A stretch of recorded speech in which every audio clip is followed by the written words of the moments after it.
விருப்பம் தான். வெல்லம் வேணும்னா வெல்லம் சேர்த்துக்கலாம், இல்லைன்னா பனவெல்லம் வேணும்னா பனவெல்லம் சேர்த்துக்கலாம். எதுக்காக இந்த பனவெல்லம் சேர்க்கிறோம்னு பாத்தீங்கன்னா அப்பதான் எண்ணெய் வந்து நல்லா பிரிஞ்சு வரும்.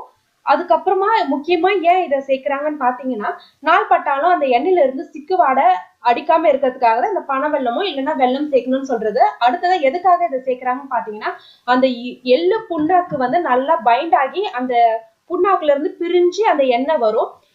நான் கொண்டு வந்த எள்ளெல்லாம் கொஞ்சம் கொஞ்சமா அந்த செக்கு மிஷின்ல சேர்த்து செக்காடினாங்க. இப்போ இது மாதிரி செக்காடுறப்போ இது மாதிரி தண்ணி தெளிச்சுதான் வந்து செக்காடுவாங்க. இப்போ எள்ளு ஓரளவுக்கு அரைஞ்சிச்சு, கையால இது மாதிரி தள்ளி விடுவாங்க.